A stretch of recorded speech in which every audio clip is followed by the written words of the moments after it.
அனைவருக்கும் வணக்கம். வணக்கம். நேத்து நம்ம காரைக்குடி போயிருந்தோம். அண்ணனுடைய தேர்தல் பரப்புரைக்கு போயிருந்தோம். ஆமா. இந்த பரப்புரையில மக்களுடைய எழுச்சியை பாத்தீங்களா? என்ன மாதிரியான வரவேற்பு? எனக்கு அதை பார்க்கும்போது அண்ணன் சட்டமன்றம் போறது உறுதி அப்படிங்கிற அந்த முடிவு கிட்டத்தட்ட உறுதியாயிருச்சு. ஏன்னு கேட்டீங்கன்னா, அதாவது இப்போ ஒரு ஒரு தலைவர் வந்து பேசினார்னா பொதுக்கூட்டம் நடந்துச்சுன்னா வர்றவங்க அத்தனை பேர் ஓட்டு போடுவாங்கிறதுலாம் இல்ல. ஆனா அங்க வந்தவங்க அத்தனை பேரும் அண்ணனுடைய பேச்சை ரசிக்கிறாங்க. அதே நேரத்துல அண்ணனுக்கு சில பாயிண்ட் எடுத்து கொடுக்குறாங்க. கூட்டம் இல்ல மக்கள் கொடுக்குறாங்க. அங்க உள்ள குறைகளை கீழே நின்னுக்கிட்டே அண்ணன் சொல்றாங்க. இது மாதிரி சொல்லுங்க, இங்க இது மாதிரிலாம் இருக்கு அப்படிங்கிறாங்க. அப்ப அத்தனை பேரும் அண்ணனை எதிர்பார்க்கறாங்க, நீங்க வரணும் அப்படிங்கறதுல.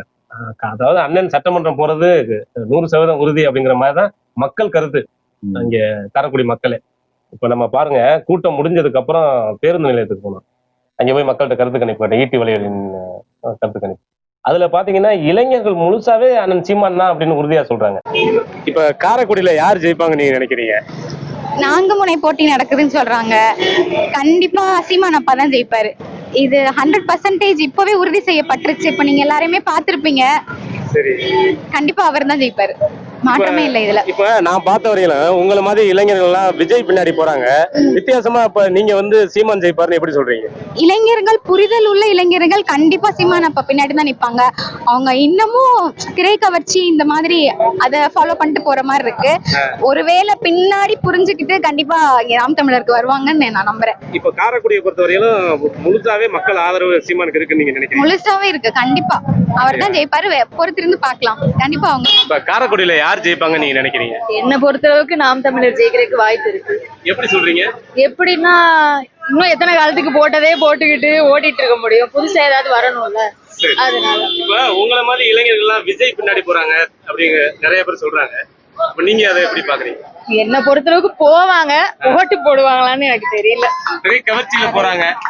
ஒரு ஆக்டரா அட்மையர் பண்ணி போறாங்க, ஒரு பொலிட்டீஷியனா அட்மையர் பண்ணி எவ்வளவு பேர் அவங்க பின்னாடி நிக்கிறாங்கன்னு தெரியல. புரிதல் இல்ல அப்படின்னு.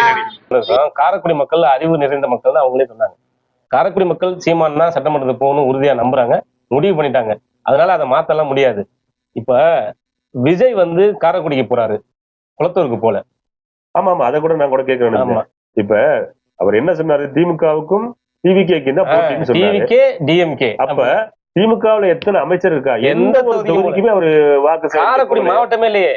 அங்கேயே வந்தாரு. இப்ப நம்ம தொகுதி ஆலங்குடி தொகுதி அமைச்சர் தொகுதி தான், இங்க இல்லையே. எனக்கு என்னமோ திமுக தான் டிவிகே உருவாக்கி இருக்குமோ. இது வந்து ஒவ்வொரு தேர்தலுக்கும் ஒவ்வொரு கோமாளிகளை இறக்குற வேலையை இந்த எல்லா ஆண்ட கட்சிகள் ஆளுங்கட்சிகளும் சேர்ந்து பண்றாங்க. அதுல வந்து கமலை இறக்கி விட்டாங்க, இப்ப விஜய் இறக்கி விட்டுறாங்க. தேர்தல் முடிஞ்ச உடனே இந்த பறவைகள் பறந்துடும். அதுக்கப்புறம் புது பறவை வரும். ஒவ்வொரு தேர்தல் நம்ம இந்த களத்துல சண்டை போட்டுக்கு நிப்போம். அப்ப போட்டி தமிழ் தேசியமா திராவிட? தமிழ் தேசியத்துக்கும் திராவிடத்துக்கான போட்டி தான் நம்ம ஆரம்பத்துல இருந்து சொல்லிட்டு இருக்கோம். இந்த இதெல்லாம் அதெல்லாம் கோமாளித்தனங்க. அதாவது நல்லா தெரியுது, வெட்ட வெளிச்சமா தெரியுது. விஜய் வந்து ஏன்னா ஒரு எலெக்ஷன்ல விஜய் சைக்கிள் ஓட்டிட்டு வந்தாரு, கருப்பு சிவப்பு கலர்ல ஓட்டிட்டு வந்து திமுக வாக்கு சேகரிக்கிறதுக்கு ஓட்டிட்டு வந்தாரு திடீர்னு. ஆமா. அப்புறம் அவர் எப்படி நீங்க திமுக இவ்வளவு விமர்சனம் பண்றாருன்னு சொன்னா அதெல்லாமே போய் எல்லாம் சுறா படம் அங்கதான் நடிச்சாரு. படம் ப்ரொடியூசர் ஃபுல்லா அவங்கதான். தேர்தலுக்கும் ப்ரொடியூசர் அவங்க தான் பண்ணிருப்பாங்க. தேர்தலுக்கான ப்ரொடியூசரும் அவங்கதான். அதுதான் தெரியுது. காரைக்குடிக்கு எதுக்கு போனேன்? காரைக்குடி மாவட்டம் என்ன அவசியம்? என்ன அவசியங்கிறேன். ஏன் இந்த உதயநிதி ஸ்டாலின் தொகுதிக்கு போன ஒரு விஷயம், நீங்க தொகுதி காரைக்குடியில ஏர்போர்ட் இல்ல. எப்படி போனாரு? கார்ல தான் பயணிச்சாரு.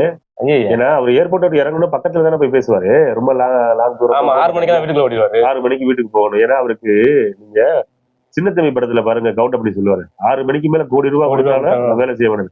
அந்த பிரச்சனை இவருக்கு இருக்கு. ஏன்னா இவருக்கு மாலைக்கண்ணு. ஐயோ, 6 மணிக்கு மேல கண்ணு தெரிய மாட்டேங்குது. மாலைக்கண்ணு நோய் வந்துருச்சு. எத்தனை நாளைக்கு தான் நான் ஊரை சமாளிப்பேன்? அதை சொல்றீங்க. எனக்கு வந்து வடிவேலு ஆட்டோ டிரைவர் இருப்பார்ல, அதுல இவர் சொல்லுவாரு, இந்த திண்டுல உட்கார்ந்து ஒருத்தர், அட பாவிகளா, 6 மணிக்கு மேல அவன் அவதாரம் என்னன்னு தெரியாம அநியாயமா குடும்பத்தோட சிக்கிட்டீங்களடா மாதிரி. அந்த 6 மணிக்கு மேல என்ன நடக்குதுன்னே தெரியல. ஒரே அதிசயமா இருக்கு. எந்த தலைவரும் பார்த்தது இல்ல. இங்க இருந்தாலும் 6 மணிக்கு பனையூர் போயிடுறாரு. யாரும் கண்டிஷன் போடுறாங்களா என்னன்னு தெரியல, பாவம். அதுக்கப்புறம் பாத்தீங்கன்னா இப்ப ஆலங்குடி தொகுதி அமைச்சர் கூட காரைக்குடிக்கு போயிருக்காரு. நம்ம அண்ணன் மெய்யநாதன் போயிருக்காரு. இது எப்படி பாக்குறோம்னா, நம்ம கூரை ஏறி கோழி பிடிக்க முடியாதவன் வானம் ஏறி வைகுண்டம் போனாங்கிற கதையா இவர் ஏன் அங்கே போறாருன்னு தெரியல. இங்க அவருக்கு இங்கேயே பிரச்சனையா இருக்கு. எந்த எந்த அமைச்சராவது எங்கேயாவது வேற தொகுதிக்கு போறாங்களா? இது என்ன இது புது கதையா இருக்கு? ஏன் சீமான் அப்படி எதிரியா உங்களுக்கு? சீமான் அப்படிங்கிற ஒரு நபர் சட்டமன்றத்துக்குள்ள வந்தா அனைத்து பேருமே பயம், கேள்வி கேட்டுருவாங்க, பயமா என்னன்னு தெரியல. எந்த கேள்வி கேட்க கூடாது, நீங்க செய்யறதெல்லாம் செஞ்சுட்டு இருக்கீங்க. டேபிள் தட்டுறவங்களா ஜெயிச்சு போகணும், கேள்வி கேட்கற யாரும் வந்துடக்கூடாது, வெளிநடப்பு பண்ணணும், டேபிள் தட்டணும், இதுதான். அதுதானே. ஆமா, பாத்தீங்களே, ஒரு மனிதனை எதிர்க்கிறதுக்கு அனைத்து கட்சிகள் ஒண்ணா நிக்கிறீங்களா? இதுல வேற டிவிகே வெர்சஸ் டிஎம்கே, இது ஒரு வசனம். ஆனா செயல்பாடு ஃபுல்லா டிவிகே என்டிகே தான். ஆமா, அப்ப போட்டி வந்து நீங்க வந்து தமிழ் தேசியத்துக்கு எதிரான போட்டியா தான் நீங்க எல்லாருமே களத்துல நிக்கிறாங்க அப்படிங்கிறது தெளிவா தெரியும். மக்கள் புரிஞ்சுக்கணும். இங்க இப்ப இந்த பாருங்க, விஜய் பின்னாடி ஓடிட்டு இருக்காங்க பாருங்க இளைஞர்கள் ஒரு சில பேரு, ஆமா, புரியாம அரசியல் புரிதலே இல்லாம போறாங்க பாத்தீங்களா? அவங்க தெரிஞ்சுக்கணும். நீ மாற்றம் தாரேன்னு சொல்லிட்டு விஜய் கட்சி ஆரம்பிக்கல, அவரு பார்ட் டிஎம்கே பார்ட் 2ங்கறத அவங்க தெரிஞ்சு. தேர்தல் முடிஞ்சோன்னா அவர் வெளிநாட்டு போயிடுவாரு. ஆமா, ஆஸ்திரேலியால இடம் வாங்கிட்டாரா? ஆனா நாம் தமிழர் கட்சி அடுத்த பிரச்சனைக்கு களத்துல இறங்கி நிக்கும். எப்போதும் உங்களுக்காக, மக்களுக்காக. சீமான் அண்ணன் வந்து நிப்பாரு களத்துல, போராட்ட களத்துல நிப்பாரு. அவருக்கு தொண்டையெல்லாம் கட்டி மக்களை போராட்டத்துக்கு தயார்படுத்த வந்தாங்க தலைவன். அதைத்தாங்க சீமான் செஞ்சுட்டு இருக்காரு. இப்படி வந்து பயந்து ஓடி 6 மணிக்குள்ள உள்ள போறவங்களாம் தலைவர் வீட்டுக்குள்ள போறவன் தலைவன் சொல்லி ஏதாவது ஒரு பேரிடர் வந்துச்சுன்னா காலைல தான் வருவாரு. எங்க இடத்துல அந்த பேரிடர் அந்த பகுதிக்கெல்லாம் வரமாட்டாரு. ஒருவேளை ஒரு இயற்கை சீற்றம் வருது, முதலமைச்சர் எங்க அவர் 6 மணிக்கு வந்தாலும் 6 மணிக்கு உள்ளே வர சொல்லுங்கன்னு சொல்லுவாரு. சுனாமி வந்துச்சு, 6 மணிக்குள்ள வர சொல்லுங்க, நான் பாக்குறேன், 6 மணிக்கு மேல சாரி சார் அப்படின்ட்டு போயிடும். அது மாதிரி உள்ள ஒரு மக்கள் புரிஞ்சுக்காம, புரிதல் இல்லாம இருக்கிறவங்க வந்து அதிகமா இருக்கிறாங்க பெண்கள். புரியுது. அவங்களுக்கு திரையில அந்த சினிமாவில பாக்குற, டெய்லி போய் வீட்டுக்கு போறாருல்ல சினிமாவில, அவர் வந்து கதாநாயகங்களை அடிச்சு அப்படி பண்ணி அதெல்லாம் அந்த ஹீரோயிசத்தை பார்த்து அறிவு குறைபாடு தான் அந்த விஜய் ரசிகர்கள். தெலுங்கு திரைப்படங்கள்ல பாத்தீங்கன்னா, தெலுங்கு திரைப்பட உலகமே ஒரு மாதிரியா தான் இருக்கும். அங்க உள்ள மக்கள் அது மாதிரி இருப்பாங்க. ஆமா, ரொம்ப கலர்ஃபுல்லா இருக்கணும், ஃபைட் இருக்கணும். அது மாதிரி தெலுங்கு ரீமேக் தாங்குது.